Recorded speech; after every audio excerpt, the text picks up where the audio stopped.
person is really exciting. That is our current county executive, longtime friend of ours, Jenkins.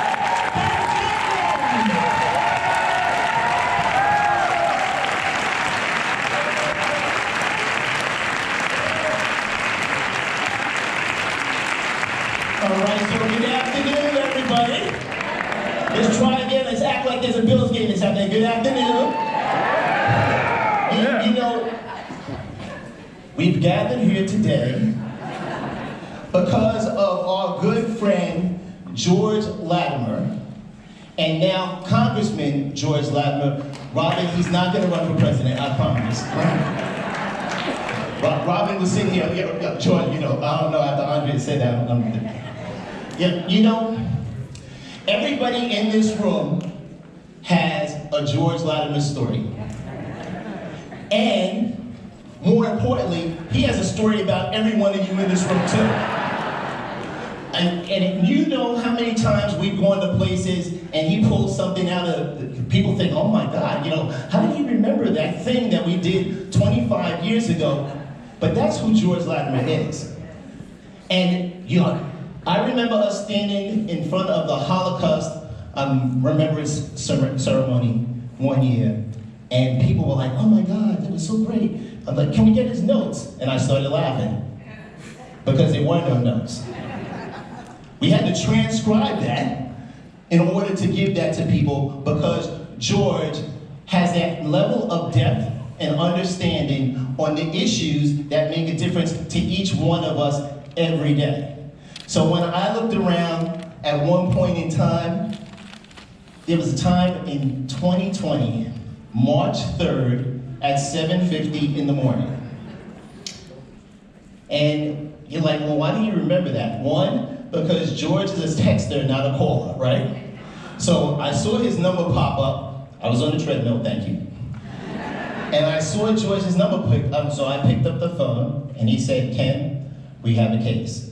And that was in COVID. Now that was a case local, because we already had one that most people didn't know about, that we had them in the cabin, we won't say where it was, and we had them all hidden, but there was the case in Bronxville, right? So it was in Lawrence Hospital in Bronxville. It was New Rochelle, but the person was in Lawrence Hospital. I might know the story, I'm just telling you. The patient was in the Lawrence Hospital. And George said, we have a case. And the next thing he said, we got this. He said, we are prepared to do this work because of the work that we have already put in. It didn't mean we had all the answers, because no one had the answers. But we had George and all of the team in a place where we would be able to have the interactions that were necessary. Many times you have heard me say things like, George and I are recovering legislators, right? And I also used to say we're recovering chairs of the board. But because of all that level of work that George did, we were able to meet 2 days later with all the school districts from his time when he was the ranker for education, and be able to sit down and talk with all of the people that were necessary for a school district system. We were able to talk through all the municipalities, and guess what? George knows where every diner is, right? That's true, right? Knowing where every diner is important, but that pragmatic style, the work to be able to sit down and talk with people no matter where they are. So everyone that works in the county knows that we have a lot of meetings.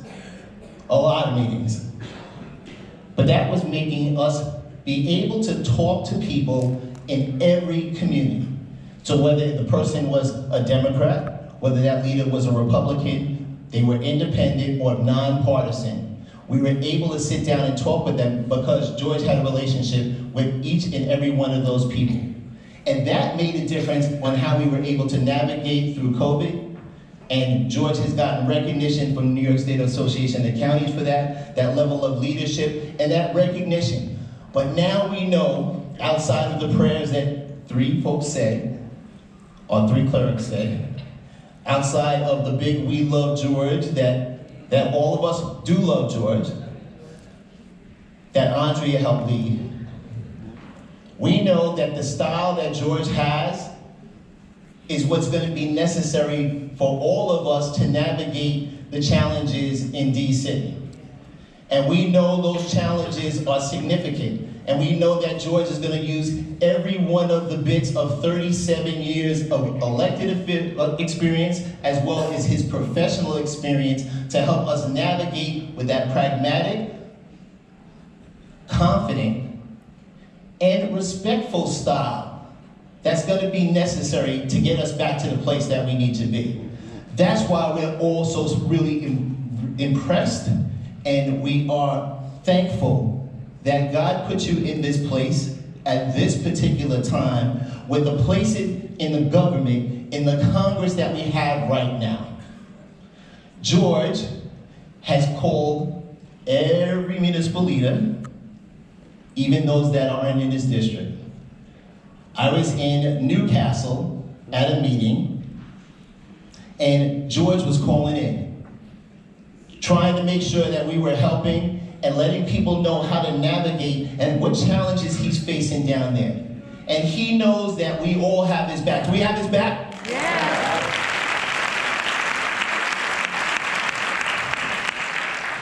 And I know for all of us that we're not going to interrupt him while he's having his dinner in wherever that place is, because we know what the place is. We do. But we want to make sure that we're continuing to lift him up, because we know those challenges are significant that are in D.C. We know that the battle is on each and every day to stand up to make sure that we're protecting everyone's rights, to make sure that we're invested in the environment, and we really believe in climate change. You know, we can't have a scenario where we have people that are feeling like they are not being respected or disrespected. And we know George is going to be the same person that when you walked up to him and said, Mr. Latimer, he would say, call me George. He's the same guy that told me when he got out of the car that he was pumping gas and he saw Chuck Schumer. I thought Chuck was pumping gas too, but maybe I was wrong. But you know something, I want to wrap this up with the thing to say, the kind of person that we know George is and will always be. So I was in Scarsdale speaking to the Scarsdale folks, and Mayor Justin Arrest said, you know, it would be really interesting, because I was talking about George and how the work that he was doing, and we were watching on television and seeing the things happening. They said, wouldn't it be interesting if George Latimer walked through the door? And you know what happened? George Latimer walked through the door. My brother, George Latimer, is going to do a fantastic job. We're all here in support of him. We love him. He's fantastic. And thank you, everyone, for all